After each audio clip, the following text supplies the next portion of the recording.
Rahim. What we're going to talk about today is an important subject, which is demyelinating diseases in general, but in particular multiple sclerosis and one of the demyelinating disease in the peripheral nervous system, which is Guillain-Barré. Both of them are not uncommon, and they are important to know. They are diseases that can be disabling, and there is some treatment for them.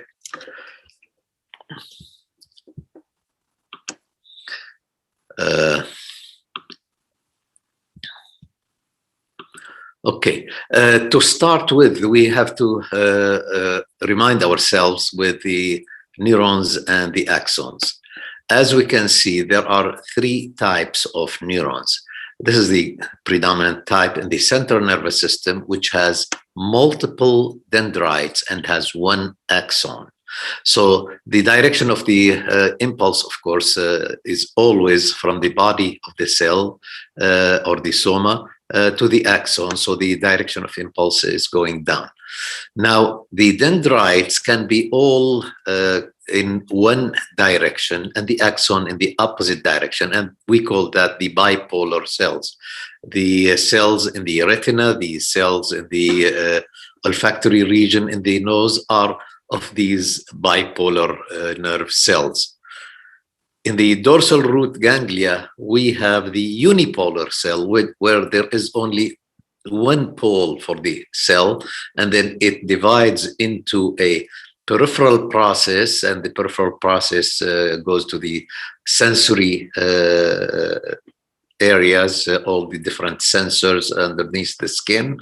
And we have the axon, which goes inside the central nervous system, carrying impulses from the muscles and from the skin. Now, these axons, let's talk about the peripheral nervous system. They are covered with myelin, and we'll see why they are covered with myelin. The myelin is made by the Schwann cells in the peripheral nervous system. The Schwann cell, if we look at a high magnification, like 650 times, to a peripheral nerve, we see that there are certain areas where the myelin sheath is constricted, and we call that the node of Ranvier. And we can see the Schwann cell has its nucleus and cytoplasm in the periphery, and then it wraps around the axon. It has a very important role in the nurture of the axon, and we'll see also its role in the conduction. Now, in the peripheral nervous system, we have axons that we call unmyelinated. That doesn't mean that they don't have any relationship to the Schwann cell. One Schwann cell can just wrap one time around several axons. This is the nucleus of Schwann cell, and these are 5 axons that are served by one Schwann cell. If we look at the electron microscopy at 30,000 times, we can see that there is a dense myelin sheath around the axon, and the myelinated axons has a lot of neurofilaments inside of it. While the unmyelinated axon, we can see only one Schwann cell around it. Now, how does the myelin sheath wrap around the axon? We're talking a lot about the myelin sheath because this is the subject of our discussion today. Under low magnification in light microscopy, we can see the axons, and we can see these dark rings around it. And if we do the high magnification by electron microscopy, we can see that these dark rings have lines, dark lines and light lines. So this is the axon starting to wrap around, this is the axon, and this is the Schwann cell starting to wrap around it, and then it wraps around it many times. Now, in another view, we can see the Schwann cell, and we can see the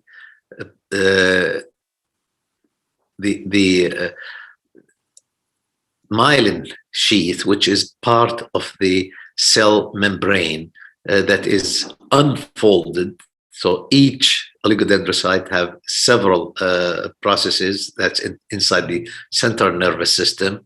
Rather than the Schwann cell in the peripheral nervous system, we have the oligodendrocyte. And these processes will produce a myelin sheath, like a sheet that will be wrapped around the axon like a Swiss roll. The myelin is an electrical insulator, so it prevents the leakage of the electrical impulses from the axon. And as I mentioned, we have the oligodendrocytes in the CNS, and we have the Schwann cells in the peripheral nervous system. Now, we talked about the dark lines and the light lines. The dense line, it's all the cytoplasmic line, and these are the parts of the cell membrane. The most important thing inside these dark lines is the myelin basic protein. Myelin basic protein is inside these oligodendrocytes in the central nervous system and the Schwann cell. While the interperiod between the two dark lines is a light area that has, in the central nervous system, has the proteolipid protein, PLP, and the proteolipid O in the peripheral nervous system. Both of them make the connection between the two layers. And if there is any defect in their composition, it will cause the myelin not to form well, or the myelin sheath not to wrap well around the axons. Now we come to the node of Ranvier. The node of Ranvier, it has a very tight relationship with the axon. We have the neurofilaments inside the axon. We have the lamella of the myelin coming all over here and attaching very tightly to the node of Ranvier. What is the function of the node of Ranvier? We said that the myelin axon, the myelin sheath, is an insulator, so it prevents the leakage of the electrical charges. If we have unmyelinated axon that does not have that insulator, what we have the production of the impulse, and the production of the impulse will circulate in the nearby. We have the charges inside and outside, so it will die in the nearby, and it will propagate at a slow rate. That's why unmyelinated axons typically are slow conducting fibers, and we see that in the autonomic fibers in the peripheral nervous system. While in the myelinated axons, which are the majority of the axons in the peripheral nerve that carry the commands for the muscles to contract, or carry the sensory from the muscles and from the joint. We have the insulation here, so there is no leakage of the charges. So what happens is that the charges will have to jump from one node of Ranvier to the other node of Ranvier, and that's what we call saltatory conduction. Saltatory conduction means the jumping conduction, and that speeds up the conduction very much.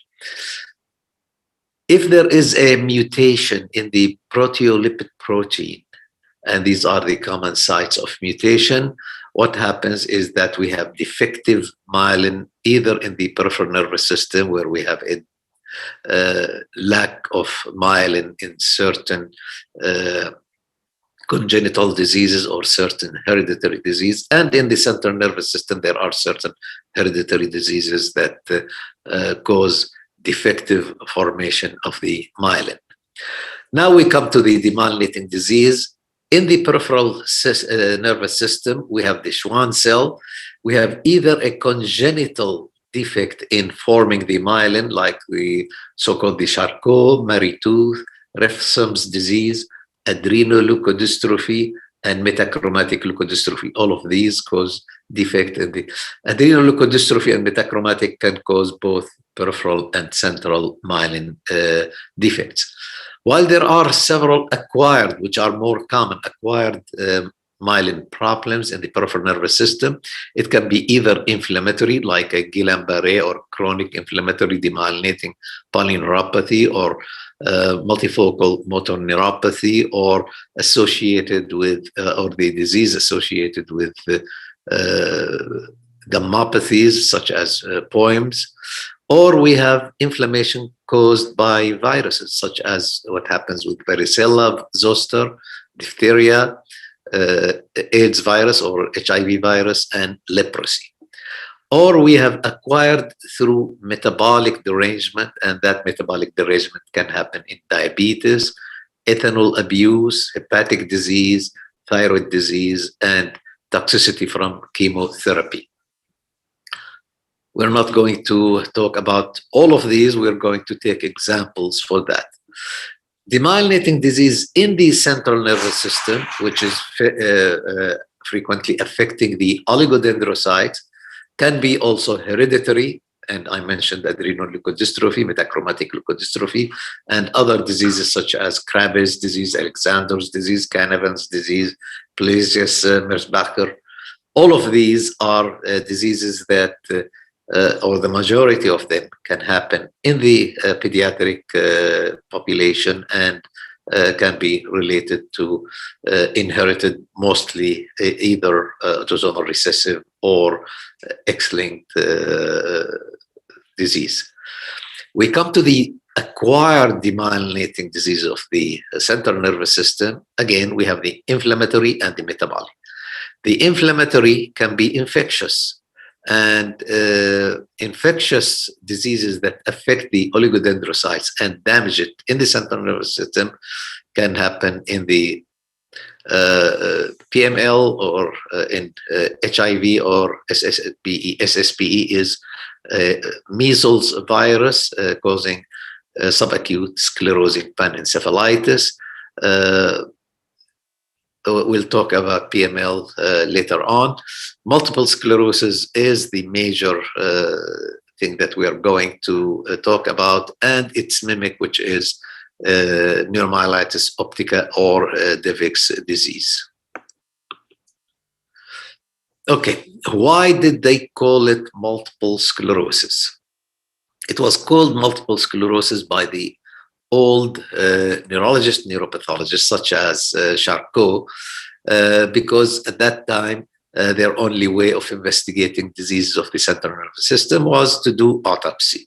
And when you take the brain in autopsy, you find that it is studded with areas that are, when you touch it, they are hard.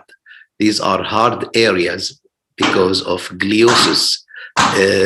Originally, they are inflammatory, but then when the inflammation subsided, then it is left with a glial nodule that is hard, so they called it multiple areas of sclerosis. That's in a late stage gliosis in multiple sclerosis. Multiple sclerosis is, as I mentioned, it is not a rare disease. In the kingdom, it's estimated that between 30 and 55 by 100 million, by 100,000 population, or total number of cases between 9,000 and 16,000 patients with multiple sclerosis in the kingdom. The traditional risk factors for that are the female gender, the high socioeconomic status, and in all over the world, northern latitude inhabitants have higher incidence of multiple sclerosis, those of Caucasian race or Scandinavian ancestry. The onset of symptoms, usually its onset is in the early 20s, 30s, and 40s. So the onset below the age of 30 in these gray bars, it's either optic neuritis, or more commonly, it's the sensory symptoms such as lack of sensation or numbness in one area of the body. Over 30 years of age, we have this dark gray, also either optic neuritis or sensory. Other manifestations such as motor happen more frequently over 30 years of age and has a worse has a worse prognosis. Diplopia and or vertigo and limb ataxia also are of the symptoms of onset of multiple sclerosis. In multiple sclerosis, the cause of it is complicated. It is an interaction between the genetics of the body, the way his or her immune system is inherited or built. So the genetic predisposition had been found in twin studies. Twins have much higher incidence of multiple sclerosis if one of them develops multiple sclerosis than in the general population. Also, some studies looked at the human leukocytes antigen DR2 or interleukin 2R alpha or interleukin 7R alpha. It is more common in patients with multiple sclerosis, and these have an effect on regulatory T cells and on memory T cells. So if we have that genetic predisposition, there is probably some environmental factor. And environmental factor is supported by several lines of evidence. Number one is the demographics of multiple sclerosis. There were areas in the world that multiple sclerosis was not common. And there was, like in northern England, and then there was a movement of troops in that few islands, and then there was a spike in incidence of multiple sclerosis. Also, there were studies about the migration of the population to the occupied land in Palestine, and those who migrated to the occupied land before the age of 15, they have a lower incidence, similar to the incidence in the Middle East, while those who migrated after they were age 15, they had the inherited incidence like their original population in the Northern European countries, especially the Ashkenazis. So it indicated that there was probably some kind of environmental factor that is acquired during early age that is at work. Also, there were studies about some microbial agents such as TB exposure and Epstein-Barr virus. And the Epstein-Barr virus is the most studied because it has a lot of patients with multiple sclerosis either had a history of mononucleosis at a young age, or they have positive antigen of the Epstein-Barr virus in their CSF. Now, vitamin D and sodium intake are also important. Lack of vitamin D and excess of sodium also are risk factors. Both of them combine to give immune dysregulation, and that leads to the start of multiple sclerosis. Now, if we talk about the pathology of multiple sclerosis, this is a slide of the central nervous system that is stained with what we call Luxol fast blue. Luxol fast blue is a specific stain for the myelin sheath. And we can see here that there is myelin loss, which is manifested by no staining with the blue. And we can see that there is a sharp edge that separates the areas of myelin loss from the areas of normal myelination. On the right hand, we have a slide that is stained for axons, silver impregnation, and we can see that the axons are relatively preserved. Not exactly preserved, but relatively preserved.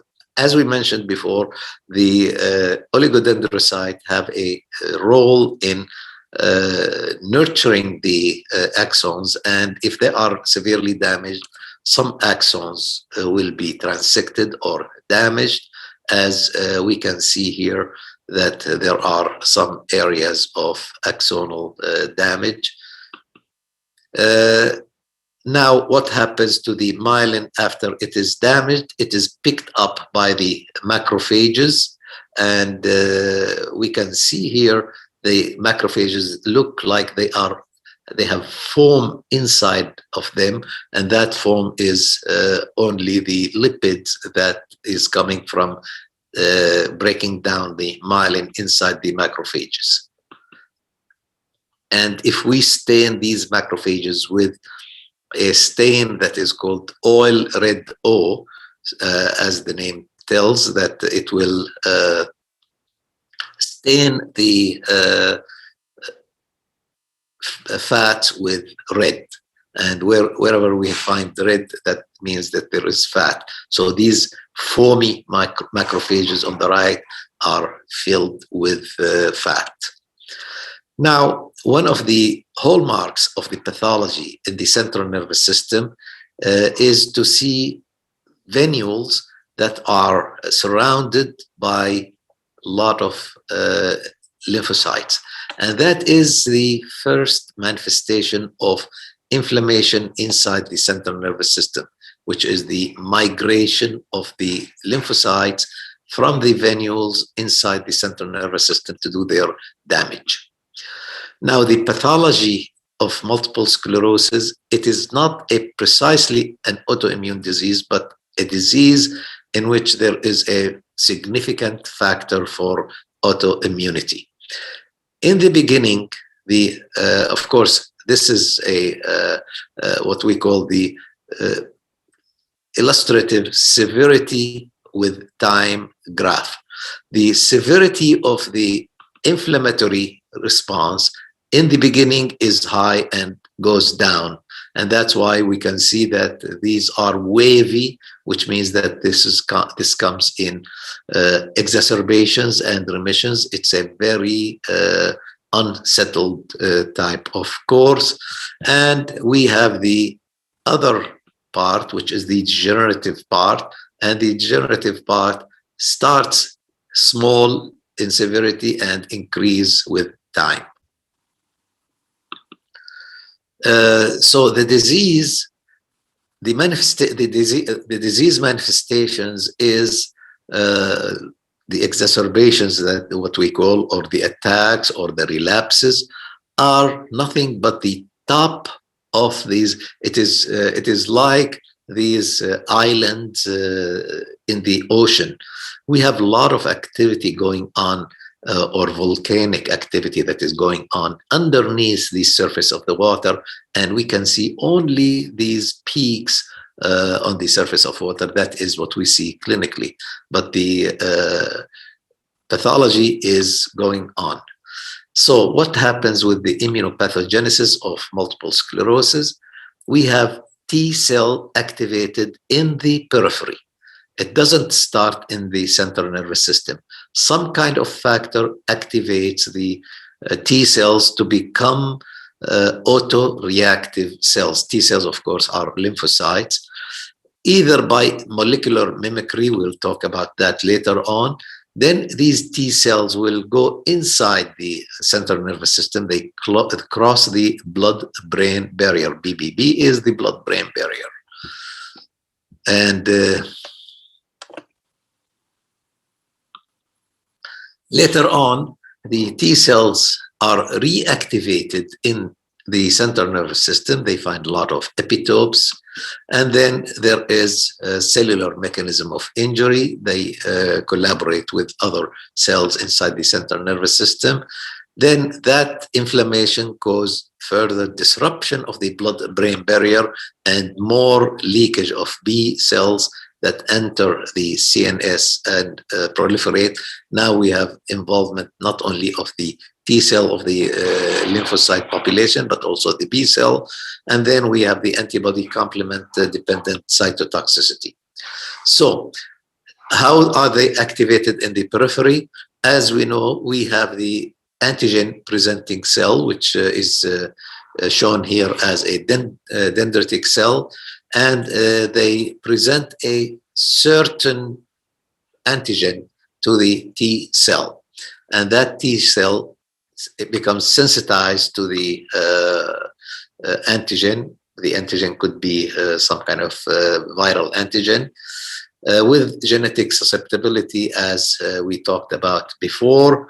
The T cells will be activated by the trimolecular mechanism, and then the cascade of events start. Now, what is molecular mimicry? In molecular mimicry, let's say this is a virus, and we have the antigen presenting cell, and it presents part of this virus membrane to the T cell. Then the T cell becomes a virus specific. So the autoreactive T cell become activated by some kind of cross reactivity between the viral epitopes and the central nervous system epitopes that have some similarity in the sequences of the amino acids. Bystander activation happens also if there is inflammation by a virus, then there is tissue damage. Then the tissue damage will release some additional antigens that it will be picked up by the antigen presenting cell and will be presented to the cells that become self-specific autoreactive cells.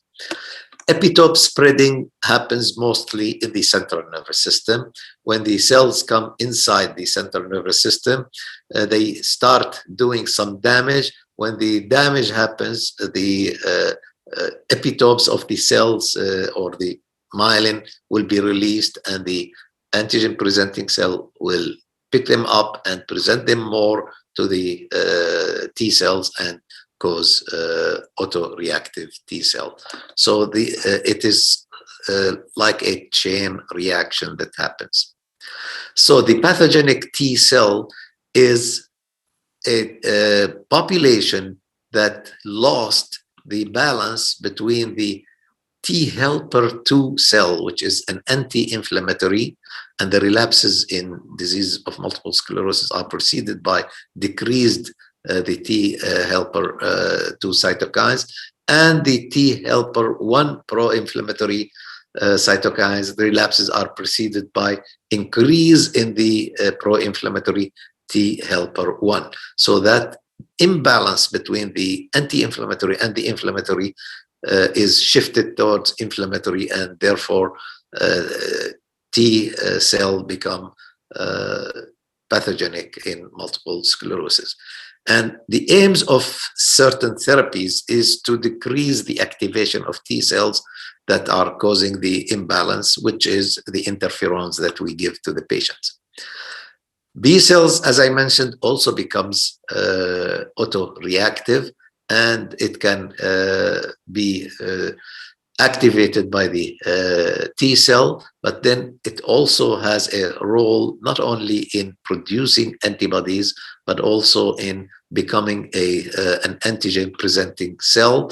And when it goes inside the central nervous system through a hole in the blood-brain barrier, it causes ectopic germinal centers. They accumulate inside the meninges on the surface of the brain, and they form secondary lymph aggregates in the perivascular spaces and follicle-like aggregates in the meninges, and these are responsible for secreting what we call oligoclonal bands. Oligoclonal bands are important in the diagnosis of multiple sclerosis. It is called oligo, which means few, bands because the electrophoretic pattern of them.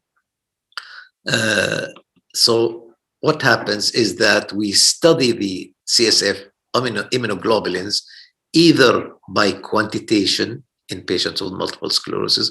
We take the CSF and we measure the IgG, immunoglobulin G index, that tells us if there is local synthesis.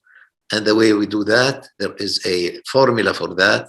We divide the IgG by the albumin and divide the product by the product of IgG in the serum over albumin, and the ratio in the CSF divided by the ratio in the serum tells us the index of synthesis inside the central nervous system. The qualitative look at the immunoglobulins is by studying the oligoclonal bands. Oligoclonal bands is nothing but electrophoretic pattern. In a normal individual who doesn't have multiple sclerosis, we do the electrophoresis of concentrated CSF, and we compare that to plasma electrophoresis. And as we can see, the CSF is different than the plasma by having a band pre-albumin. This is the albumin, a band in the pre-albumin, and there are no oligoclonal bands in the gamma field. This is the albumin, this is the beta, and this is the gamma field. In the serum, there is albumin, and there is bands in the gamma field. Or there is a lot of bands that are mixed together from the previous immunity that the person had been exposed to. Now, the abnormal in a patient with multiple sclerosis, we have this CSF, we have the pre-albumin and so on, but we have oligoclonal bands. We have 3 bands here. We compare them to the plasma to make sure that it is not a leakage from the plasma that is reflecting in the CSF. So when we compare the two, we have CSF specific oligoclonal bands, which means that they are secreted by certain clones or families of lymphocytes, of B lymphocytes inside the central nervous system, which is typical for inflammation. And it is typical for inflammation. That means that it can be seen in other inflammatory diseases of the central nervous system. But if there is no inflammation and we see the bands, it is supportive of the diagnosis of multiple sclerosis. So these are the 2 areas between the normal and abnormal. So we talked about the cells passing the blood-brain barrier. The blood-brain barrier is a barrier that keeps the central nervous system excluded from a lot of changes that happens inside the blood, inside the serum. The blood-brain barrier is composed of 3 components. The 3 components are the endothelial cells, and these endothelial cells have what we call tight junctions between each other, unlike in the other tissues which have openings in order to exchange plasma and fluids between the parenchyma of, say, muscles and liver and so on. Here in the central nervous system, we have tight junctions. We have the basement membrane, that's the second component of the blood-brain barrier. And we have the foot processes of the astrocytes. These foot processes, they attach to the basement membrane, and they are selective in what they bring inside the central nervous system. It has to pass through them through certain receptors. So what happens is that if there was an autoreactive T cell that had been activated in the periphery, and it was going to go inside the central nervous system, the first way to go inside the nervous system, these are flowing at flow of the blood, is to put on the brakes. And the brakes for the autoreactive cell is the adhesion molecules. It expresses the adhesion molecules that attaches it to the walls of the venules, as we mentioned before. And then after it attached to the wall of the blood vessel, then it starts secreting a protease called the matrix metalloprotease, which digs a hole inside this blood-brain barrier and starts going inside. And this is passing the blood-brain barrier. We have the T cell here, and the matrix metalloproteinase have put a hole inside that, and then it goes inside the central nervous system. So normally there is low level of passage of immune cells across the blood-brain barrier. There is a role for that, and we'll see why it is important. We used to think that the brain is immune privileged, which means that the immune cells do not come inside of it, which is not true, because you need to have some surveillance and some cleanup of the central nervous system. But that can be done with a very small number of immune cells. However, the activated T cells, which are autoreactive, they pass more efficiently because of the upregulation of the adhesion molecules, chemokines, and proteinase, as we mentioned before. This is the adhesion molecule, and the adhesion molecule, this part of the adhesion molecule, it's a glycoprotein. Again, most of the epitopes are glycoproteins, and most of the antigenicity is inside these glycoproteins. So it mediates the adhesion and the trafficking of the immune cells. And there are certain drugs that affect this alpha-4 integrin and nullifies its effect in entry inside the central nervous system. So we talked about the T cells activated in the periphery, and then it is reactivated inside the central nervous system after they go in. So this is a reactivation by interleukin, by interferon, and by tumor necrosis factor. So how does myelin damage happens? We have this here, the normal myelin, and we have here the cells inside the capillary or venules of the central nervous system. What happens is that we have leaky blood-brain barrier, and that leaky blood-brain barrier leads to T cells entering and secreting interleukins, tumor necrosis factor, and interferon gamma, and that activates the macrophages inside the central nervous system.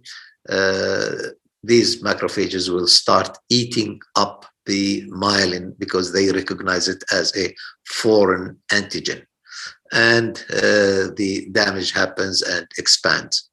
Further damage to the blood-brain barrier happens with the cytokines, the nitric oxide, proteolytic enzymes, and they go inside the central nervous system. Now, we talked about the deficiency in vitamin D as a factor in multiple sclerosis. Vitamin D behaves more like a hormone rather than a vitamin. And it works on the cells by inhibiting the antigen presentation and reduces the polarization between the naive T cell and the T helper one, which is, as we mentioned, inflammatory, and reduces the production of cytokines. And we can see the differentiation of pathogenic T helper 1 through vitamin D, 25 dihydroxy vitamin D and 125 dihydroxy vitamin D are involved in the macrophage dendritic cell type of function. Both of them are antigen presenting cells. The dietary salt as well, if it is elevated, it changes the differentiation potential of T cells into pathogenic T cell. We mentioned that T helper 1, inflammatory, T helper 2, anti-inflammatory. The differentiation, if there is a high dietary salt, it increases the inflammatory. And it also increases the intestinal permeability, facilitating the entry of foreign antigens inside the circulation, causing more antigenic activation of the T cells. And also the gut microbiome changes if there is high salt contents inside the intestines. And right now there is a lot of studies about the composition of the microbiome inside the gut as in patients with multiple sclerosis as opposed to those who do not have multiple sclerosis. And maybe some of the increase in the incidence of multiple sclerosis in our area has happened because we changed to a high salt diet. We go back to the clinical course of multiple sclerosis. There are several subtypes. There is the relapsing remitting or the primary progressive. These are the two major categories. The primary progressive starts with low degeneration and continues on with decrease in function without having attacks. In relapsing remitting, we have an attack, and then there is a decreased function with the attack, and then there is improvement after that. And there is some residual, as we can see here. The attack does not resolve 100%. There is some residual. Another attack comes, there is some residual. These accumulated residual disabilities cause the progression of the disease. We have the secondary progressive. Most of patients with relapsing remitting move into secondary progressive disease after 10 years. And that happens either like this, attack and then progression and then another small attack and then progression, or attack resolving and then finally progression. And then there is the progressive with relapses like this one. We have progression, we have a step increase, and then we have progression, or we have an attack with a small improvement and then progression. So these are the types of the course of multiple sclerosis. The clinical features: onset between 15 and 50 years. It's rare to happen after 50 years of age. It is manifested by relapses and remissions, mostly referable to white matter dysfunction. And these relapses can be either affecting the optic nerve or affecting the sensory tracts. Sensory symptoms such as ataxia due to lack of function of the posterior columns of the or sensory of numbness due to lack of conduction in the spinal cord, or blurred or double vision. Optic neuritis is frequent presenting symptom. Internuclear ophthalmoplegia, we will talk about that in more details. Lermite phenomenon. Lermite phenomenon is the feeling of a tingling sensation when the person who have a lesion in the cervical spinal cord, when they flex their neck, they feel a tingling sensation going down the spine because of irritation of the inflamed area inside the spinal cord in the cervical region. Heat sensitivity, which is called the Uthoff phenomena. Heat sensitivity means that if a person is exposed to it's called the hot bath or the sauna. A person who has, from previous attacks of multiple sclerosis, some kind of symptoms like blurring of vision due to optic neuritis or lack of sensation in the lower extremities and so on, and that has improved, then he's exposed to high temperature, then these symptoms recur, and that is sometimes called a pseudo relapse. And bladder dysfunction is also common. Spontaneous vertigo in multiple sclerosis can happen as a presenting feature, or at 50% at some time. 80% will have eye movement abnormalities, and you saw this slide before when we talked about vertigo. We talked about the medial longitudinal fasciculus, where we have no adduction in the involved eye, and abduction in the opposite eye is associated with nystagmus. That's where we see these lines. And then often we have auditory brain responses or evoked potentials. We have abnormality, we have prolongation of the conduction of the auditory responses inside the central nervous system. Now, why do we have the internuclear ophthalmoplegia? It is due to involvement of the medial longitudinal fasciculus. This is a diagram of the pons, lower part of the pons, where the 8th cranial nerve enters, and we have the paramedian medial longitudinal fasciculus. We'll see how it works. The medial longitudinal fasciculus is these two columns. We have the, on this part, we have the center for lateral gaze, or pontine paramedian reticular formation. The center for lateral gaze sends an impulse to the lateral rectus ipsilaterally, and then through connection through the medial longitudinal fasciculus sends an impulse to stimulate the 3rd cranial nerve on the opposite side, which will stimulate the medial rectus. So we have these, what we call the yoke eye muscles. Yoke eye muscles means these two lines that you hold the head of the horse straight. If you pull on one of these two and you release the other one, the head of the horse will move to one side. So we have the lateral movement here, and we'll see how it works. Okay, we see the impulses that are going to the lateral rectus and medial rectus, and the eyes are moving in this direction. So if there is an involvement of the medial longitudinal fasciculus, and this is very typical in multiple sclerosis, then we have lack of adduction of the eye ipsilateral to the involvement of the medial longitudinal fasciculus, and we have abduction. So the medial longitudinal fasciculus is important, and it is frequently involved in multiple sclerosis. And it may be involved sometimes in vascular infarction.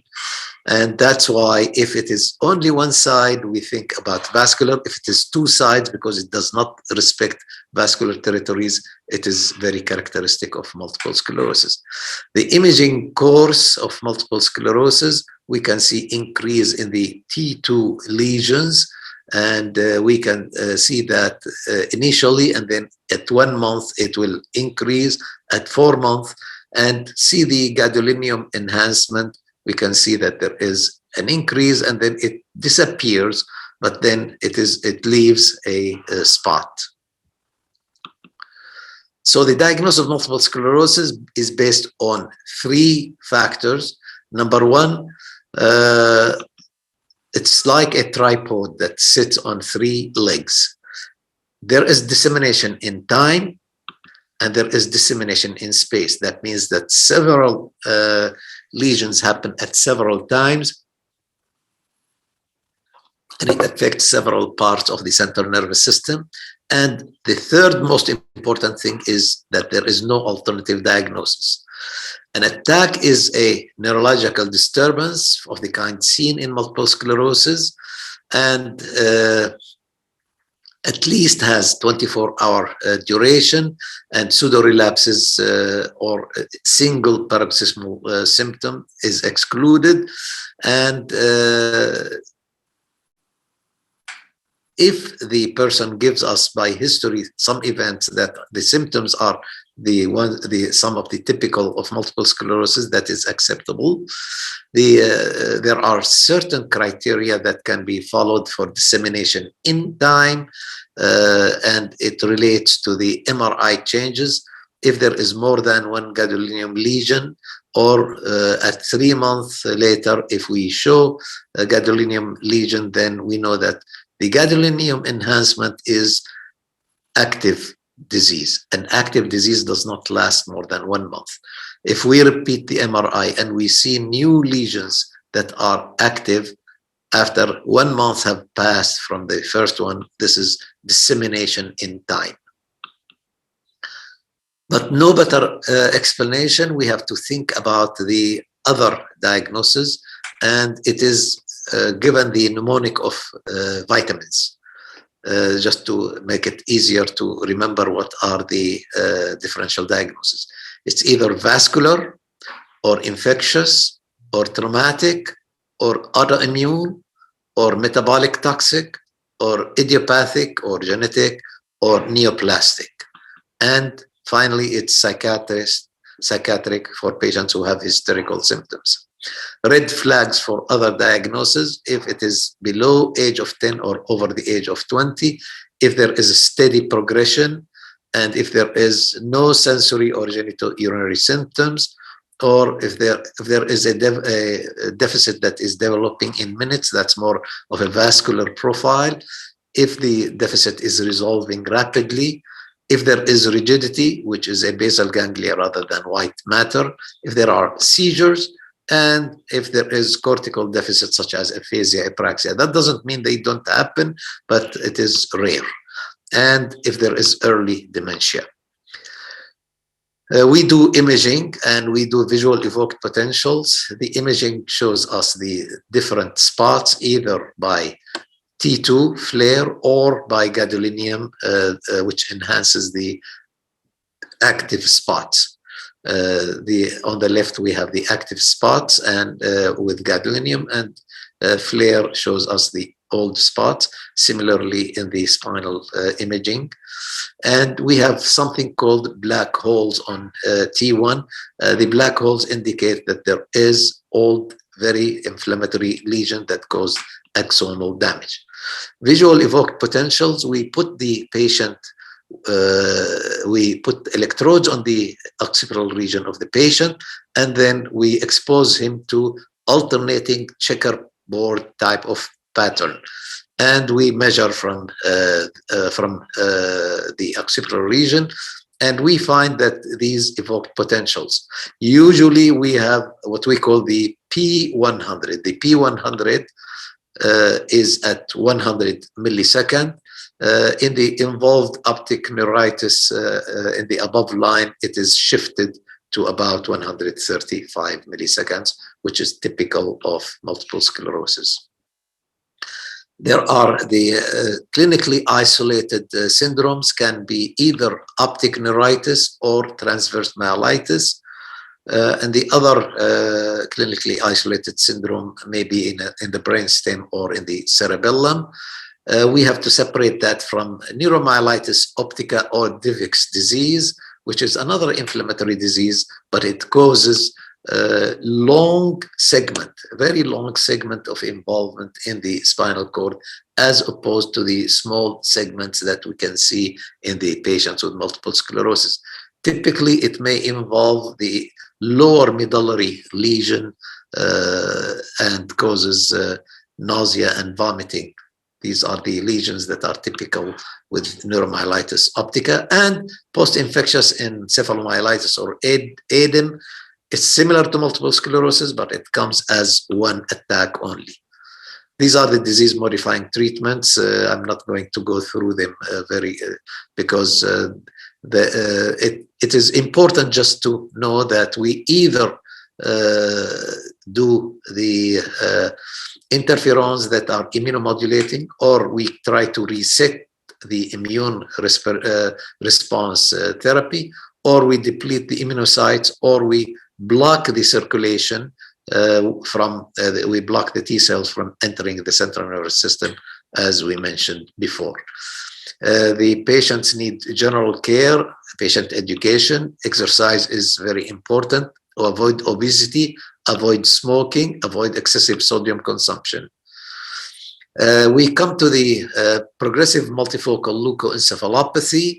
It is caused by an innocuous virus that is acquired by almost half of the population, adult population. It causes focal neurologic deficit, and it causes damage to the oligodendrocytes by causing them to undergo apoptosis because of viral inflammation. The symptoms are similar to multiple sclerosis, and the treatment is either, if it happens in the course of AIDS, treatment is by treatment for AIDS, high activity antiretroviral treatment. And if it happens due to giving a drug that blocks the circulation of lymphocytes inside the central nervous system for patients with multiple sclerosis, then we have to stop the offending drug. This is the pathology of multifocal leukoencephalopathy, and it has a bizarre nuclei of the astrocytes and viral particles in the nucleus. And this is the large oligodendrocyte that is affected by the progressive multifocal leukoencephalopathy.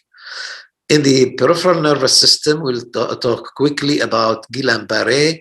It causes progressive weakness in about 3 to 4 weeks, gradual progression, and it causes loss of reflexes, and there is no other cause for that. And usually preceding gastroenteritis or upper respiratory tract infection is common, and facial palsy is a common associated symptom, but sensory symptoms are rare. That's why they are negatively associated with the diagnosis of Guillain-Barré. The supportive diagnosis for Guillain-Barré is to have cranial nerve involvement, such as facial nerve involvement, autonomic dysfunction, such as changes in the blood pressure or heart rate, CSF protein elevation, important protein elevation without cell count. So the cells do not increase, and that is the so-called albuminocytological dissociation. We do EMG for that, but that's more for people. The most important part of that is the slow nerve conduction velocity. And finally, the major gangliosides that are associated with immune-mediated neuropathies are several. See that they are all gangliosides that are epitopes that are immunogenic. I think this is the last slide. Thank you, and I will be ready to answer any questions in the remaining few minutes.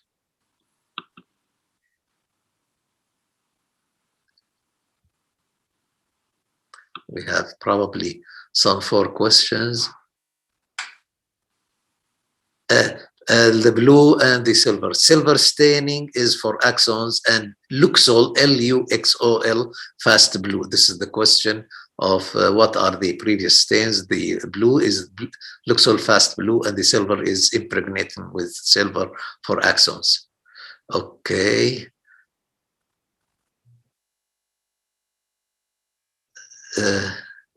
Abduction is not impaired. No, no, abduction is not impaired because it does not pass through the medial longitudinal fasciculus.